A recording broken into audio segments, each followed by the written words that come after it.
कुंद कुंद रचो शास्त्र साथिया अमृत पुर्या ग्रंथादिराज तारामा भावो ब्रह्मांड न भर्या वाणी तारी रसम रस भावे नितरती मुमुक्षु ने पाती अमृत से अंजनी बरी बरी आनादिनी मूर्छा विषधनी कराती उतरती विभावेति तम स्वरूप बणी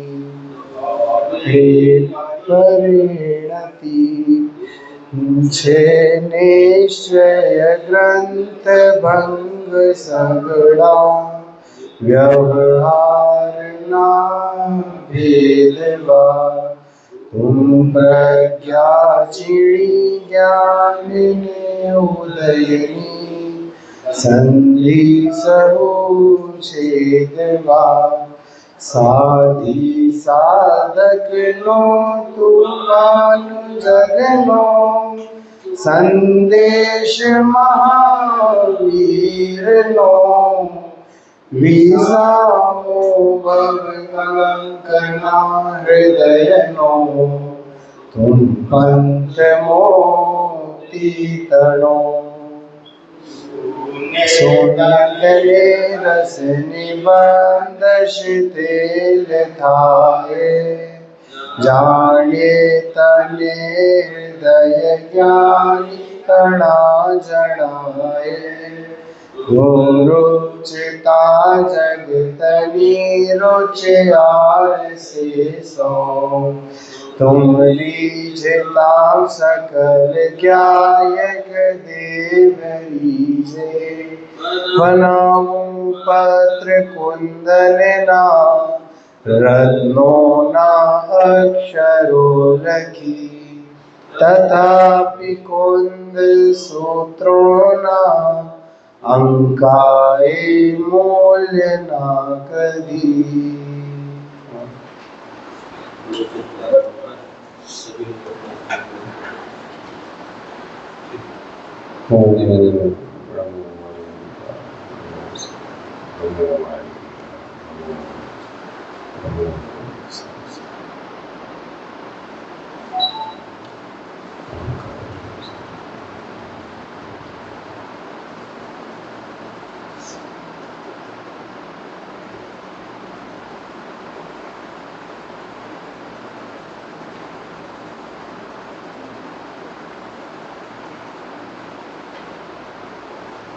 मंगलम मंगलम वतु मंगली मंगलम कुंद कुंभायो श्रीधरो श्रीमंगलम सर्वमंगल मांगल्यम सर्वकल्याण कारिकम प्रदानं सर्वधर्माणां नमः समय साराये स्वानुभूत्या चकासते चित्स्वभावाय भावाय सर्वभावान्तरक्षति वन्दे तु संसिते त्वमचलं मङ्गलं भक्ति मोक्षामि समय बाहुर्मिणमो सुधकेवली वर्णितम् रवि होदि अपमतो रपमतो जान गोदूजो भावो एवं वदन्ति सुतमिणादो जो सो दूसो चेव नहीं अप्रमत प्रमत नहीं जो एक ज्ञायक भाव है इस रीत शोध कहा जो ज्ञात वो तो वो ही है।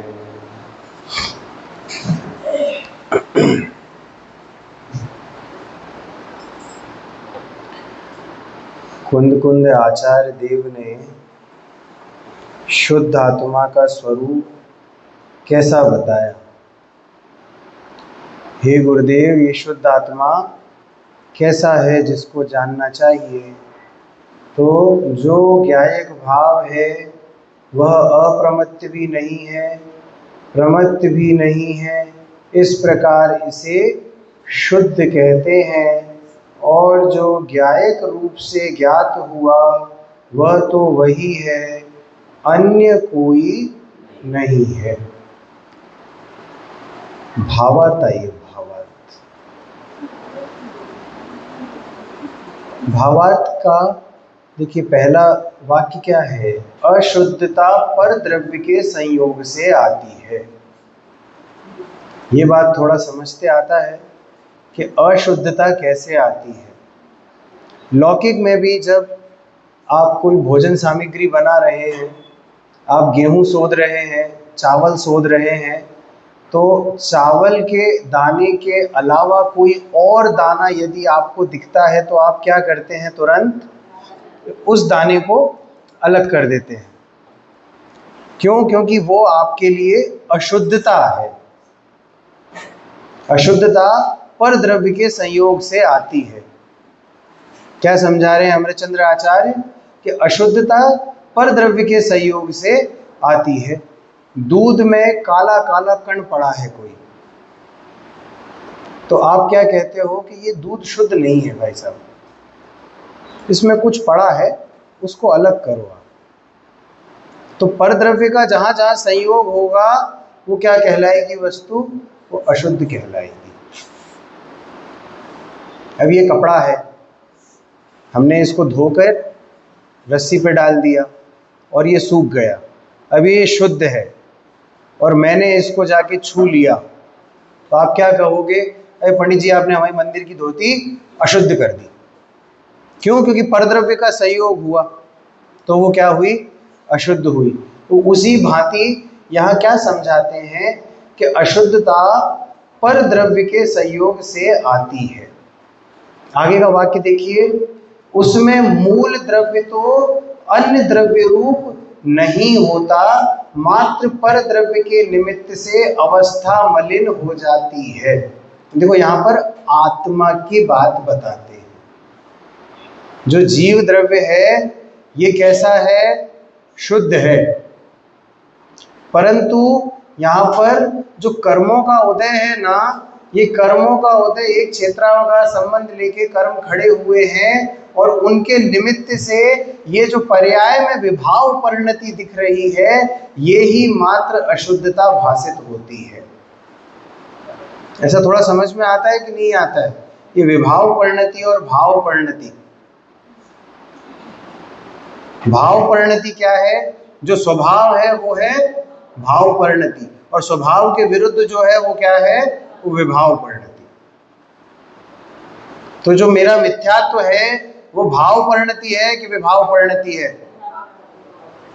क्यों विभाव परिणति है? क्यों उसको अशुद्धता बोल दिया मिथ्यात्व को?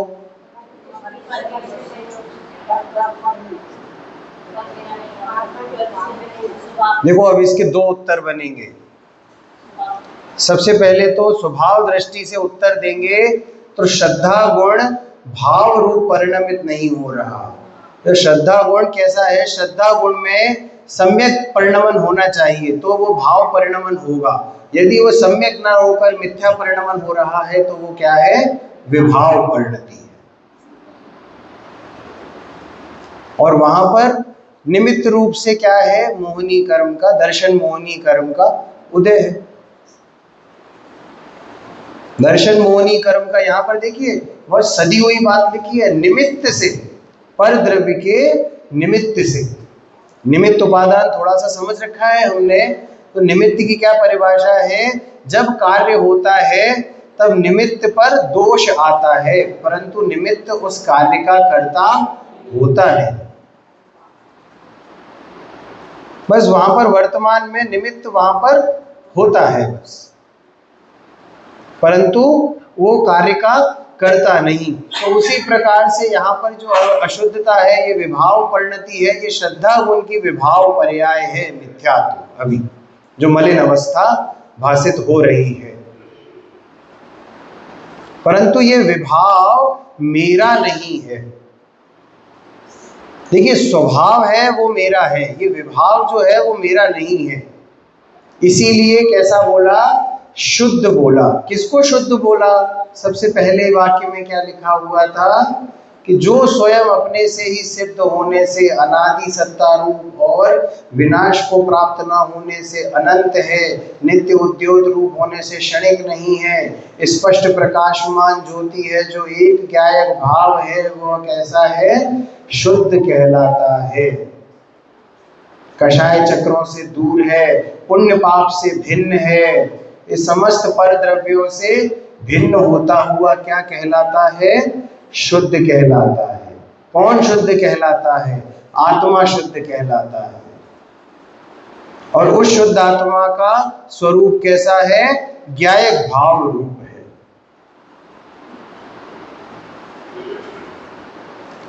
बात तो क्या है? वस्तु का स्वरूप कैसा है? ज्ञायक भाव रूप है। द्रव्य का स्वरूप कैसा है? जीव द्रव्य का स्वरूप कैसा है? ज्ञायक भाव रूप है। मैं एक जगह स्वाध्याय करने गया तो पहले दिन यही चर्चा चलाई हमने। तो शुद्धात्मा कैसा है? ज्ञायक भाव रूप है, पर समय है, स्व समय है, ये सब बातें बताई। तो प्रवचन के बाद एक सज्जन मेरे पास आए, बोले पंडित जी ये सब तो आप बाद में बताना, पहले आप पूजा कैसे की जाती है आप ये बताओ, व्रत उपवास कैसे किए जाते हैं आप ये बताओ। मैं कहा अच्छा ठीक है। मैं कहा आप बताओ आपको क्या क्या जानकारी है इस बारे में। उन्होंने सब पूजा ऐसे की जाती है, व्रत ऐसे होते हैं, संयम ऐसे लिया जाता है और तब ऐसे किया जाता है, इस तरह से उन्होंने सब बातें मुझे बताई। मैं कहा आपकी सभा में ये सब बातें चल चुकी होंगी पहले। बोले हाँ। तो मैंने कहा ज्ञान तो है इन चीज़ों का, बार बार क्यों बोलूँ इन सब बातों को? आपने शुद्धात्मा की चर्चा कभी सुनी है? आपने ये पर समय स्व समय की चर्चा कभी हुई है? बोले ये चर्चाएं ज़्यादा नहीं चलती तो लोगों को पसंद कम आती है। मैं कहा ज़्यादा नहीं चलती इसीलिए पसंद कम आती है, इन्हें आप ज़्यादा चलाया करो तो पसंद आने लगेंगी।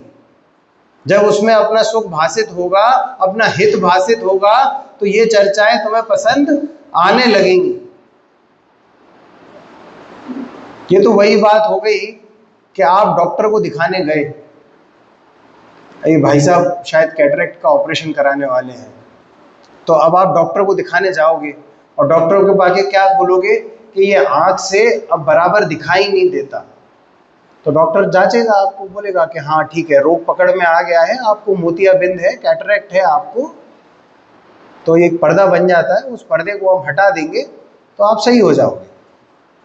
तो भाई साहब फिर बोलेंगे नहीं मुझे क्या ऐसे दिखाई नहीं देता, वहाँ से ऐसे झाई जैसी रहती है, थोड़ा ग्रे ग्रे सा दिखाई देता है, वाइट वाइट सा दिखाई देता है, अक्षर बराबर नहीं दिखते। हाँ भाई साहब हम समझ गए, अब आपका उपचार करेंगे, आप उपचार सुनो। हाँ वो तो ठीक है, लेकिन ऐसा होता है जब दिखता है ना तो दिखाई नहीं देता। बोले अरे बाबा सुन तो ली तुम्हारी बीमारी एक बार, तो क्यों बार बार तू कहता है कि मारी दीन तड़ी सोन वीनती? सुन ली एक बार, समझ में आ गया। एक बार सुन लिया तुमने नरक में सोटे खाए हैं, एक बार सुन लिया कि त्रियंच गति में तुमने इतने दुख भोगे हैं, एक बार सुन लिया हमने कि स्वर्ग में तुम मानसिक रूप से अत्यंत दुखी रहे हो। बार बार उस चीज को कब तक गाते रहोगे भाई? कि अब तुम्हें उपचार बता रहे हैं, तुम उपचार सुनो ना। तो उपचार तो तू सुनता नहीं, बार बार तुझे बीमारियों का गाने का ही शौक है, तो ये शुद्धात्मा कैसे बराबर बैठेगा? आगे क्या लिखा है देखते हैं। देखो वापस भावार्थ देखो आप। द्रव्य दृष्टि से तो द्रव्य जो है वही है, पर्याय दृष्टि से देखा जाए तो मलिन दिखाई देता है। देखो अभी यहाँ पर हमें किस चीज की पकड़ कराई जा रही है? द्रव्य की पकड़ कराई जा रही है। क्यों? क्योंकि पर्याय तो क्षणिक है, नित्य उदय होता है व्यय होता है, उत्पाद होता है व्यय होता है, उत्पाद होता है व्यय होता है, लेकिन द्रव्य द्रव्य रूप बना रहता है। तो जो द्रव्य है उसकी पकड़ करा रहे, क्या कहते हैं? इसी प्रकार आत्मा का स्वभाव ज्ञायकत्व मात्र है। कैसा है आत्मा का स्वभाव? ज्ञायकत्व मात्र है। अब तो बार बार बताने की आवश्यकता नहीं है कि स्वभाव की क्या परिभाषा है। माता जी जो पीछे बैठे हुए हैं, स्वभाव की परिभाषा हमने शुरुआत की चर्चा में समझाई थी। आप थे उन चर्चा में? कोई बात नहीं, जल्दी से केवल आपके लिए आपको ही कॉन्सेंट्रेट करके बोल देता हूं। पुद्गल का स्वभाव क्या है? स्पर्श रस गंध वर्ण। अब समझ में आ गया स्वभाव की परिभाषा क्या होती है? जो विशेष गुण है उस द्रव्य के, वो उसका स्वभाव है। अब यहां पर वापस आ जाओ आप कि इस प्रकार आत्मा का स्वभाव ज्ञायकत्व मात्र है। आत्मा के गुण है ज्ञान दर्शन चेतना। तो जो ज्ञान गुण है, ज्ञान गुण का क्या क्या है? जानना जानना जानना, ये आत्मा का स्वभाव है, ज्ञायकत्व मात्र है। और उसकी अवस्था पुद्गल कर्म के निमित्त सरागादि से मलिन है, वह पर्याय है। और पर्याय दृष्टि से देखा जाए तो वह मलिन ही दिखाई देता है, और द्रव्य दृष्टि से देखा जाए तो ज्ञायकत्व ही है, कहीं जड़त्व हुआ नहीं।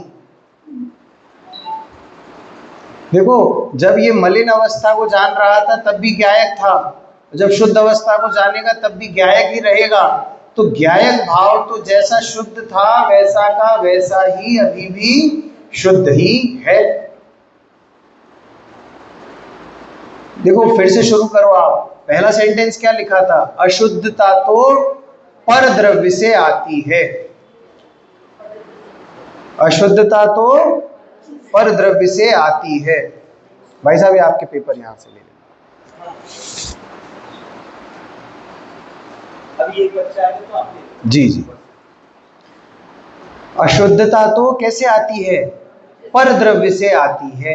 अब देखो, ज्ञायक भाव में इतनी चीजें जान ली, विभाव परिणति को भी जान लिया, अपने आप को मलिन भी जान लिया, परंतु उस समय पर भी ये पुद्गल रूप नहीं हुआ, जड़ रूप नहीं हुआ, ये ज्ञायक रूप ही रहा।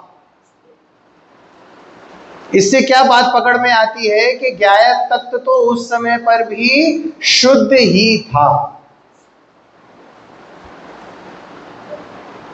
देखो, कपड़े पे जब दाग लग जाता है तो आप क्या देखते हो? कपड़े को आप साड़ी पहनते हो, कभी लाइट कलर की इस प्रकार का कोई वस्त्र आपने धारण किया और इस वस्त्र पे एक दाग लग गया, तो उस दाग को मैं क्या करूंगा? छुटाने का प्रयत्न करूंगा। मैं धोऊंगा इस वस्त्र को, और इस वस्त्र को धोऊंगा तो वो दाग दूर हो जाएगा।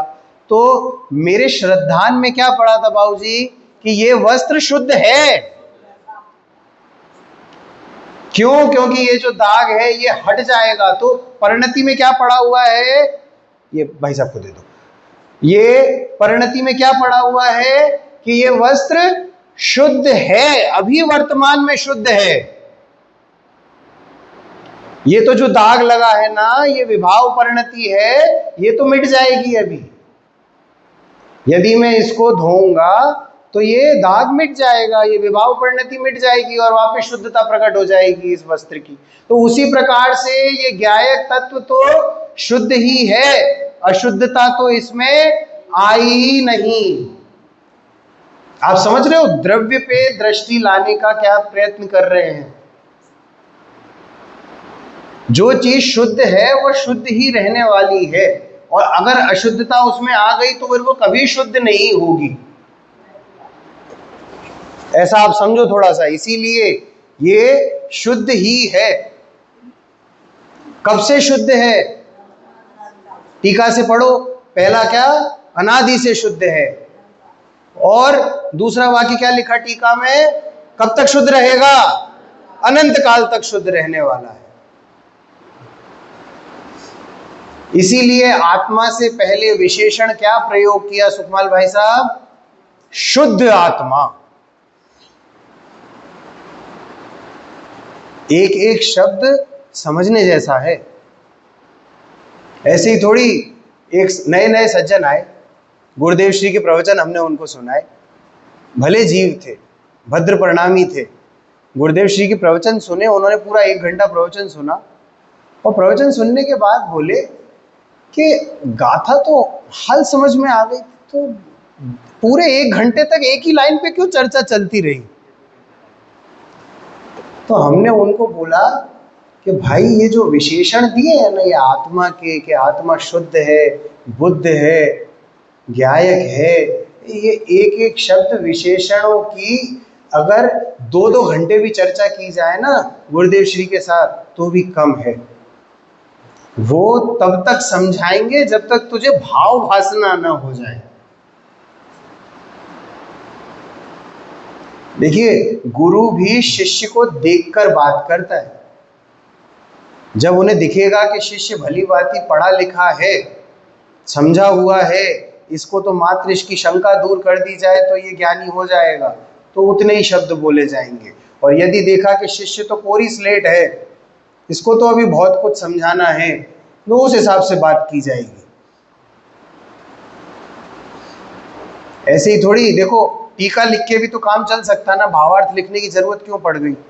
क्योंकि आगे पढ़ने वाले जो जीव है ना वो थोड़े से और मंद बुद्धि आएंगे, उनके ज्ञान का उगाड़ और कम होगा, तो भावार्थ में और साफ साफ लिख के समझाया है। देखो वापस आ जाओ भावार्थ पे, कि मलिन दिखाई देता है और द्रव्य दृष्टि से देखा जाए तो ज्ञायत्व तो ज्ञायत्व ही है, यह कहीं जड़त्व नहीं हुआ, यहां द्रव्य दृष्टि को प्रधान करके कहा है। देखो दृष्टि में द्रव्य दृष्टि रहनी चाहिए, तभी यहां पर बोला कि निश्चय और व्यवहार, निश्चय दृष्टि में होना चाहिए और व्यवहार क्रिया में होना चाहिए। ऐसा समझ में आता है ना? हमने उपचार बताया था आपको कि उपचार का कथन है, उपचार का कथन है। उपचार कैसे किया जाता है कि जब तक दोष दूर ना हो जाए तब तक उपचार किया जाता है, उसके बाद उस उपचार को त्याग देना ही भला है। देखो माता जी, आपको 1 महीने का डोज दिया डॉक्टर साहब ने, कोई बीमारी ना हो आपको, परंतु 1 महीने का डोज दिया। अब उस 1 महीने के डोज में आपका रोग दूर हो गया, परंतु अब उस 1 महीने के बाद आप फिर से उस दवाई का सेवन करते रहो करते रहो करते रहो, तो शरीर में कोई दूसरा रोग पनप जाने वाला है। तो उसी प्रकार से उपचार के कथन को उपचार ना मानकर तो निश्चय मानकर उसी चीज में घुसा रहेगा, उसी चीज में रमा रहेगा, तो तुझे दूसरे विकार उत्पन्न होने लगेंगे। इसीलिए क्या कहते हैं, द्रव्य दृष्टि को प्रधान करके कहा है। देखिए, बोलना है पर मानना नहीं है, ये है व्यवहार का कथन। और मानना है और जानना है, ये है दृष्टि का कथन, द्रव्य दृष्टि का कथन। क्या है द्रव्य दृष्टि का कथन? जो अप्रमत्त प्रमत्त भेद हैं वे पर द्रव्य के संयोग जनित पर्याय है। प्रमत्त और अप्रमत्त दशा क्या है? ये पर्याय है। भावलिंगी मुनिराज क्या है सुखमाल भाई साहब? पर्याय है। द्रव्यलिंगी मुनिराज क्या है? पर्याय है। पंचम गुण स्थानवर्ती जीव क्या है? पर्याय है। ऐसा थोड़ा अंदर से चोट पड़नी चाहिए मान्यता को। ज्ञानचंद जी बाबू जी अंतिम समय में जब थे तो कोई भले जी उनसे मिलने आए और वो ज्ञानचंद जी बाबू जी को सब सम्मान देते थे साहब, ऐसा नहीं केवल मुमुक्षुओं में ही, उनको और समाज में भी पूरा सम्मान प्राप्त था ज्ञानचंद जी बाबू जी को। तो उनसे मिलने आए, उन्होंने देखा कि बाबूजी की तबीयत ठीक नहीं है, तो वो देखने आए। तो वो बोले कि कैसी हालत है? डॉक्टर ने क्या बोला? बोले डॉक्टर ने तो बोला है कि अब सेवा करो आप। तो बोले तो ठीक है ना, फिर इनकी ये धोती वोती हटाओ, इनका गुणस्थान बढ़ाओ। हम सब लोग बैठे हुए थे, मेरे ससुर साहब भी बैठे हुए थे, राजकुमार जी साहब भी बैठे हुए थे, मुकेश जी बैठे हुए थे, मुकेश जी, तन्मय पंडित जी, विनोद जी भाई साहब बैठे हुए थे, सब बैठे हुए थे। सब मुस्कुराए हल्का सा, बोले हाँ हाँ बढ़ाएंगे, गुणस्थान भी बढ़ाएंगे। तो अब आप देख रहे हो दृष्टि, वहां दृष्टि में क्या पड़ा हुआ है कि क्रिया से गुणस्थान बढ़ जाता है,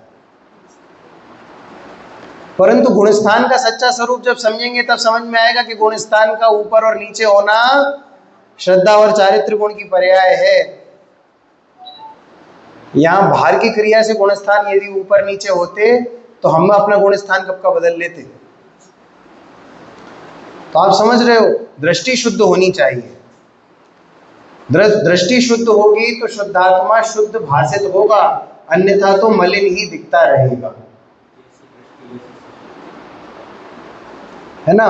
तो देखो आगे और देखते हैं थोड़ा सा, ये भावार्थ में बड़ा भाव भरा है, इसीलिए इसको भावार्थ बोलते हैं कि तुम्हें गाथा का भाव कहां से पकड़ में आएगा, ये भावार्थ से पकड़ में आएगा। क्या कहते हैं, जो अप्रमत्त प्रमत्त के भेद हैं वे परद्रव्य के संयोग जनित पर्याय है। यह अशुद्धता द्रव्य दृष्टि में गौण है, व्यवहार है, अभूतार्थ है, असत्यार्थ है, उपचार है। आता है, देखो कितनी कितनी कितनी चीज बोल बोल के तुम्हें इस चीज से दूर करते हैं कि गौण है, व्यवहार है, अभूतार्थ है, मूलभूत बात नहीं है। ये बोलते हैं कि नहीं, मूलभूत बात बताओ, मतलब की बात बताओ, मुद्दे की बात बताओ। तो ये जो पर्याय की चर्चा है, ये गुणस्थान आदि की चर्चा है, ये प्रमत्त अमृत अप्रमत्त भाव है, ये शुभ भाव अशुभ भाव है, ये मुद्दे की बात नहीं है। ऐसा थोड़ा भाव समझ में आता है कि नहीं आता है। अभूतार्थ है, असत्यार्थ है, उपचार है। अब देखो द्रव्य दृष्टि की आपको विशेषताएं पढ़िए, देखिए भावार्थ में क्या है द्रव्य दृष्टि की विशेषता। द्रव्य दृष्टि शुद्ध है, अभेद है, निश्चय है, भूतार्थ है, सत्यार्थ है और परमार्थ है। परमार्थ का संधि विच्छेद करो, परम धन अर्थ, मतलब सर्वोत्कृष्ट अर्थ समझने जैसा है तो वो द्रव्य दृष्टि है। अर्थ का क्या मतलब होता है, नहीं दूसरा भी होता है अर्थ का मतलब। यहां जो परमार्थ है, अर्थ का मतलब है प्राप्त करने योग्य, वो है अर्थ। इसीलिए बोला जाता है अर्थव्यवस्था। अर्थव्यवस्था यानी आपकी मॉनेटरी पोजीशन, आपकी इकोनॉमी, उसको कहते हैं अर्थव्यवस्था। तो वही अर्थ, यहां पकड़ना क्या है, द्रव्य दृष्टि परमार्थ है, द्रव्य दृष्टि को पकड़ना है, द्रव्य दृष्टि को ग्रहण करना है। पहले द्रव्य दृष्टि आएगी, तब द्रव्य दृष्टि से द्रव्य पकड़ में आएगा।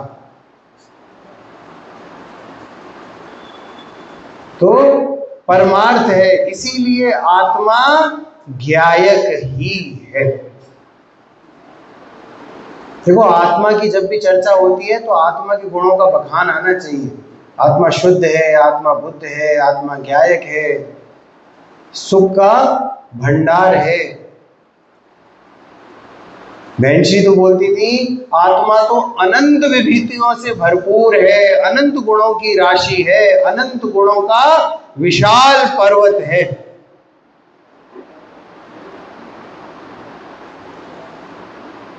गुरुदेव श्री को बहुत बहुमान आता था इन वचनों पे कि अरे अंदर से निकले हुए बोल है ये। जिसने आत्मा की अनुभूति कर रखी होगी वही आत्मा की चर्चा को इस प्रकार से रखेगा कि आत्मा तो अनंत गुणों का पर्वत है।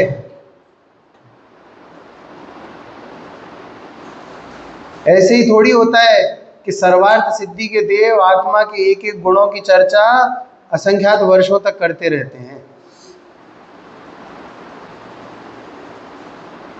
सम्यक दृष्टि जीव को कोई और काम रहता नहीं है। फिर आप तो कहोगे भाई साहब सम्यक दृष्टि जीव अवृत्ति गुण स्थान में तो सब व्यवहार आदि की सब क्रियाएं करता दिखता है, राज्य काज्य करता दिखता है, व्यापार आदि करता दिखता है। हम बोलते हैं अवृत्ति नहीं, व्रति श्रावक भी आपको व्यापार आदि करता दिख सकता है। परंतु यहाँ पर बात क्या है, द्रव्य दृष्टि से उसको आत्मा शुद्ध अनुभव में आ गया है। उसकी दृष्टि शुद्ध हो चुकी है, उसकी परिणति शुद्ध हो चुकी है। उपचार की बात है, जब जब उसकी पर्याय में परिवर्तन होंगे तो ये भी स्वयमेव छूट जाएंगे। उसने अपना परमार्थ कार्य तो कर लिया है, शुद्धात्मा की अनुभूति तो उस जीव को हो चुकी है। जब शुद्धात्मा की अनुभूति हो जाती है तब ऐसे वचन आते हैं कि चारों ओर आत्मा में क्या भरा हुआ है, सुखी सुख भरा हुआ है। उस एक समय की अनुभूति को किससे तुलना की गई है उमेश भाई साहब? जब आत्मा की एक समय की जो अनुभूति होती है, जब सम्यक दर्शन जीव करता है, उस समय पर जीव शुद्धोपयोग में जाता है, तो वो जो एक समय की अनुभूति होती है उसकी तुलना किससे की गई आनंद भाई साहब? उस आनंद की तुलना किससे की गई? सिद्ध के सुख से की गई है कि सिद्ध भगवान को जिस प्रकार का सुख का अनुभवन होता है, उसी प्रकार का सुख का अनुभवन उस सम्यक दर्शन के काल में, आत्मा अनुभूति के काल में, एक समय में, उस समय में वो अनुभवन होता है। आपको तो आनंद आना चाहिए ऐसी आत्मा की बात सुनने पर। आत्मा में अवगुण है क्या? नहीं है। आत्मा में यदि अवगुण होते तो ये शुद्ध आत्मा नहीं कहलाता। क्यों? क्योंकि हम देखो शाम की सभा में क्या पढ़ रहे हैं कि जिन वचन में कोई संदेह तो होता नहीं, जिन वचन में शंका जैसा तो कुछ होता नहीं। तो जिन वचन तो सत्य हैं, परीक्षा करके मुझे अपनी समझ को वहां तक लाना है। तो आत्मा तो शुद्ध है। शुद्ध आत्मा यदि महावीर भगवान की वाणी में आया है तो आत्मा तो शुद्ध है। अब मेरी दृष्टि में वो शुद्ध आत्मा आ जाए, उसका प्रयत्न यहां पर कर रहे हैं।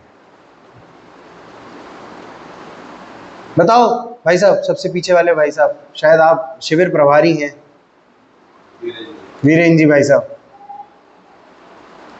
तो आप प्रभारी हो, सबसे बड़ा दायित्व तो आपका बनता है, सबसे पहले शुद्धात्मा आपको समझना चाहिए, तब आपका अनुसरण करके यहाँ जो जनता आ रही है वो करेगी शुद्धात्मा का अनुभव है। तो वीरेंद्र भाई साहब बताइए, ये आत्मा शुद्ध है या हमें शुद्ध प्रूव करना है? शुद्ध है, और शुद्ध है उसका मात्र अनुभवन करना है। हमें कोई ज्यादा मेहनत नहीं करनी कि इस आत्मा को शुद्ध प्रूव करना है, चार आदमियों के सामने हमें बताना है कि ये शुद्ध आत्मा है, ये ऐसा शुद्ध आत्मा है। अरे भैया, इतनी मेहनत नहीं करनी। क्यों? क्योंकि इतनी मेहनत तो आदिनाथ भगवान भी नहीं कर पाए। कि आदिनाथ भगवान ने भी आत्मा को शुद्ध बताया था, परंतु घर का जीव ही उनकी बात नहीं माना, उन्हीं के परिवार का जीव ही उनकी बात नहीं माना, और माननी पड़ी। पूरा चौथा काल निकाल दिया और अंत में जाके वही बात माननी पड़ी। तो तुम शुद्ध आत्मा को आज मानो या असंख्यात वर्षों बाद जब फिर से कभी ऐसे पुण्योदय आएंगे और फिर से ऐसी शिविरें लगेंगी और ऐसी चर्चा चलेगी, तब मान लेना। परंतु आत्मा तो शुद्ध है, ये बात माने बिना बात आगे बढ़ने वाली नहीं है। मानना तो यही पड़ेगा, और कोई दूसरा काम है नहीं, रास्ता तो यही है।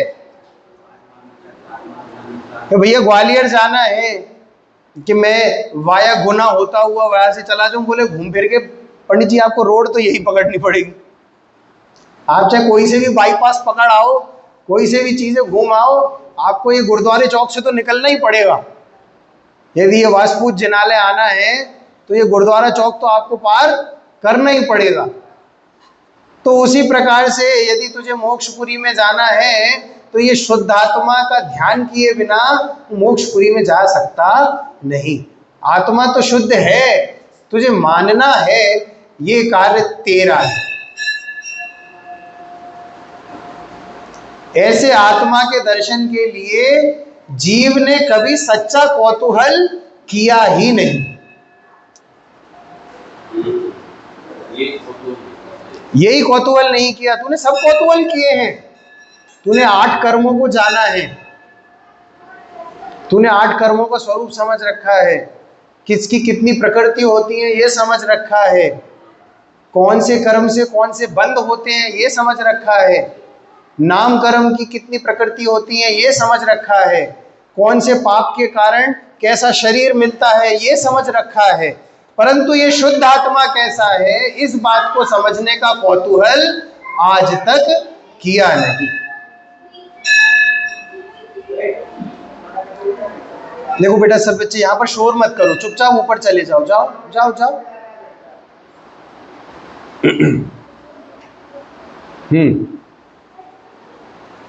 तो देखो ऐसे विघ्न आते रहेंगे कि कभी रोग आ गया, कभी ऐसे रोग आ जाते हैं कि मुख भी बंद हो जाता है, ऐसे रोग आ जाते हैं कि कर्ण इंद्री काम करना बंद कर देती है, बुढ़ापे में ऐसे रोग आ जाते हैं। आपको पता है सोडियम कम हो जाए बॉडी में, सोडियम पूरी तरह से कम हो जाए, सोडियम और पोटेशियम, तो आपकी आंखें बंद हो जाएंगी। नहीं, आंखें बंद हो जाएंगी, आप होश में रहोगे परंतु आंखें बंद हो जाएंगी। मैं तो पहली बार ये रोग सुना तो बड़ा अजीब सा लगा, मैंने कहा ये उनको बोला ये रोग हो गया है, क्या रोग हो गया? उनकी आंखें बंद हो गई हैं, वो पूरे होश में है, बात कर रही है, सब कुछ है, बट आंखें बंद हो गई हैं। भैया ऐसे रोग आ जाए तुम्हें कैसे पढ़ोगे जिनवाणी? कर्ण इंद्री, बुढ़ापा आता जाता है तो धीरे धीरे कानों की शक्ति कम हो जाती है, कैसे सुनोगे जिनवाणी? हाथ पैर बोल गए, अब चलने जैसी शक्ति नहीं बची। ये सेरिबेरम होता है ना, बुढ़ापा आता है तो ये जो पीछे का हिस्सा होता है ये सिकुड़ने लगता है, ये सिकुड़ने लगता है तो हाथ पैर कपकपाने लगते हैं, चलने जैसा नहीं बनता शरीर। फिर तो कैसे आओगे स्वाध्याय भवन में? तो इसीलिए यहाँ पर क्या समझाते हैं कि ऐसा आत्मा तू अभी समझ ले, अभी इस शुद्ध आत्मा का कौतूहली हो जा, परंतु नहीं अगर ऐसा किया तो ये कर्मों के थपेड़े तो आते रहेंगे, तब तेरी मति व्यवस्थित नहीं हो पाएगी, तब तू शुद्ध आत्मा को कैसे जान पाएगा? अभी कर लेने जैसा कार्य है।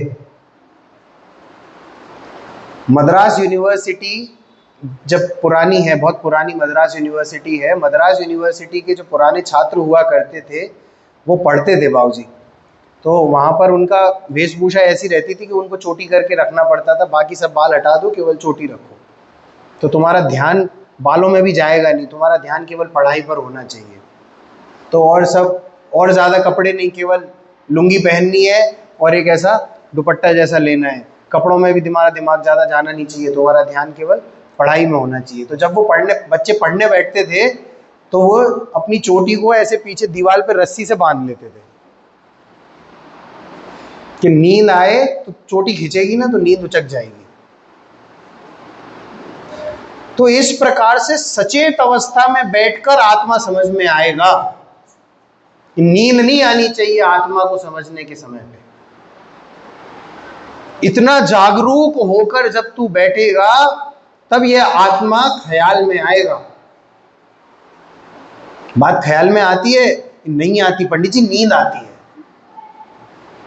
आप एक तो 8:30 से 9:30 का स्वाध्याय रख देते हो सुखपाल भाई साहब, दिन में बर्तन भांडे और इतने कार्य होते हैं घर में, वो उससे आराम मिल नहीं पाता।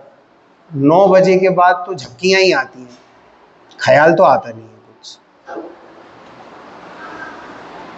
तो सुबह की सभा में शुद्धात्मा समझाते हैं, शाम की सभा में हमने शुद्धात्मा नहीं समझाया कि सचेत अवस्था में रहो। जब तुम चेतते रहोगे, ये चेतना कौन से गुण का कार्य है? चेतना गुण का कार्य है। सचेत अवस्था में रहो तब ये ज्ञान गुण तुम्हें शुद्ध आत्मा का अनुभवन करवाएगा, वरना बहुत सारी चीजें हैं। आप ध्यान में बैठते होगे, कभी आंखें बंद करके, कभी ऐसा आता है विचार कि आज ध्यान करें, आंखें बंद करके ध्यान में बैठते होगे। तो मैं तो ध्यान में बैठता हूँ तो व्यापार आ जाता है दिमाग में, और फिर कल किसी से जो बहस हो गई थी वो आ जाती है दिमाग में, बच्चे ने कुछ बात बोली थी वो आ जाती है दिमाग में, कल बहू ने 2 बातें सुना दी थी वो अभी तक भरी हुई है दिमाग में, ये चिंतन चलता है। शुद्ध आत्मा तो चिंतन में आता नहीं। तो चलो मैं आपको एक प्रयोग बताता हूँ, आंखें बंद करो। करो तो सही, चिंता मत करो, मैं कुछ बिगाड़ूंगा नहीं आपका, आंख तो बंद करो, आप करो, आंखें बंद करो, कुछ भी विचार करो, मात्र बंदर का विचार मत करना। अरे पंडित जी क्या कह दिया आपने, दूर दूर तक बंदर नहीं सोचा था हमने, दूर दूर तक। आपके बंदर बोलने से अब तो बंदर ही बंदर है।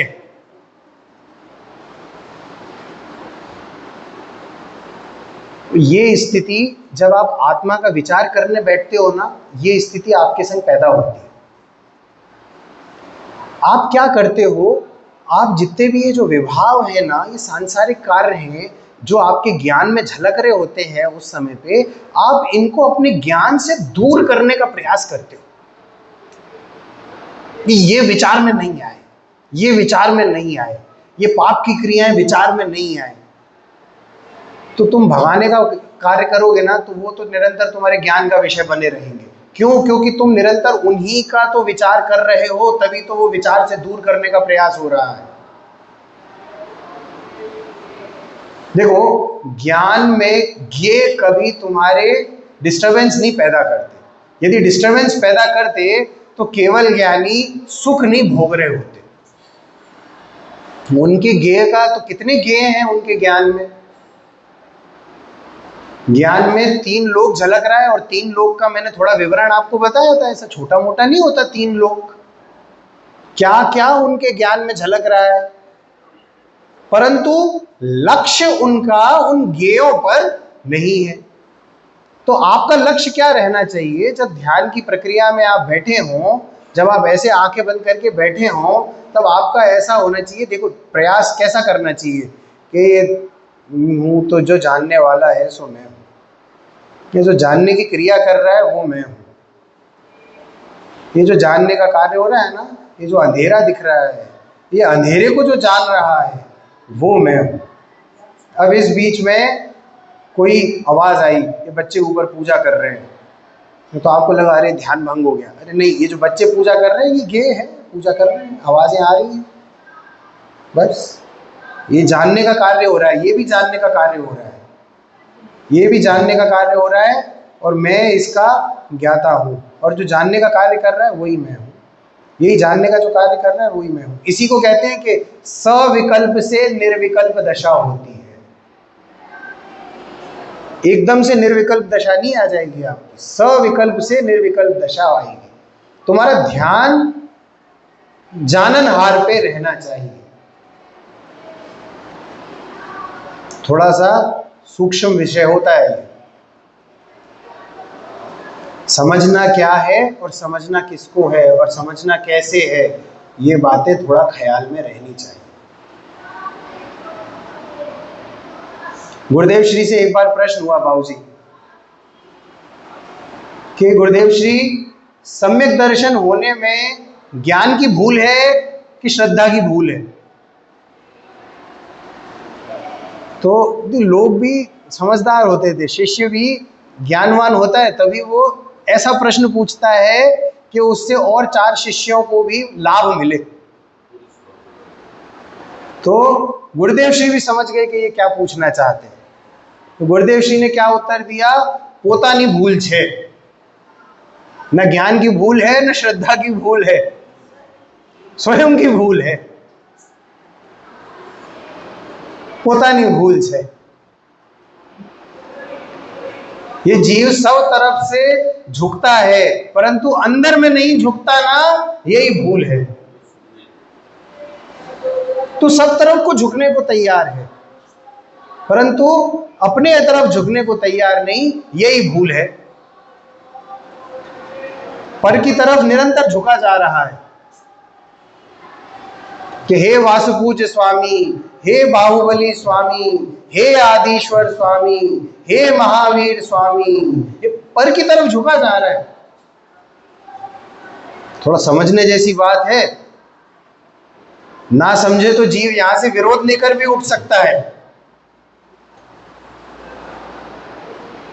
परंतु पर द्रव्य की तरफ तो जब तक झुकेगा तुझे सम्यक दर्शन होने वाला नहीं, ऐसा गुरुदेव श्री ने समझाया।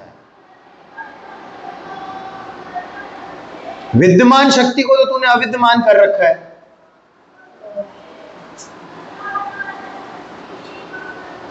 क्या विद्यमान शक्ति है कि ज्ञायक, ये ज्ञायक तेरी विद्यमान शक्ति है, उस शक्ति को तो तूने अविद्यमान मान रखा है और पर की द्रव्य तू झुका झुका जाता है। तो ये तेरी भूल है, पोतानी भूल छे, स्वयं की भूल है।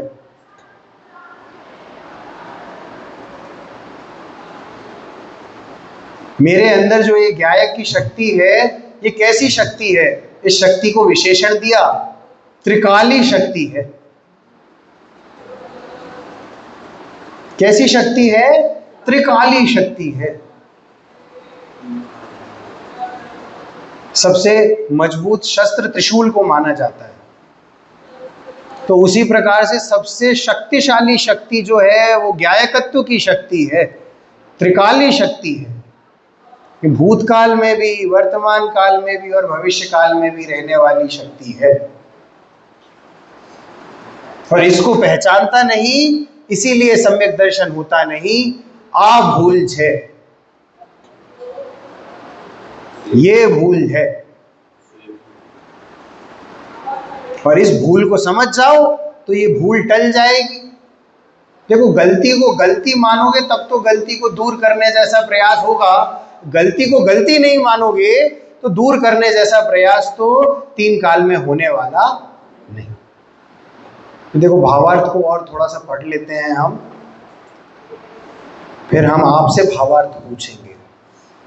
इसीलिए आत्मा ज्ञायक ही है, उसमें भेद नहीं, इसीलिए वह प्रमत्त और अप्रमत्त नहीं है। ज्ञायक नाम भी उसे ज्ञेय को जानने से दिया जाता है, क्योंकि ज्ञेय का प्रतिबिंब जब झलकता है तब ज्ञान में वैसा ही अनुभव होता है, तथापि उसे ज्ञेयकृत अशुद्धता नहीं है।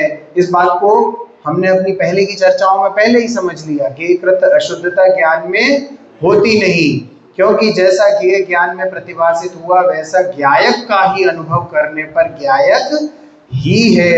यह जो मैं जानने वाला हूँ सो मैं ही हूँ, अन्य कोई नहीं, ऐसा अपने को अपना अभेद रूप अनुभव हुआ, तब इस जानने रूप क्रिया का कर्ता स्वयं ही है, और जिसे जाना है वह कर्म भी स्वयं ही है। ऐसा एक ज्ञायकत्व मात्र स्वयं शुद्ध है।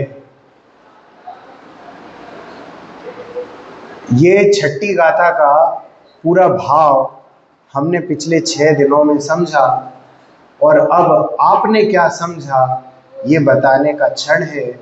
अभी स्वाध्याय की सभा को यहीं विराम देते हैं। सहजानंदी शोध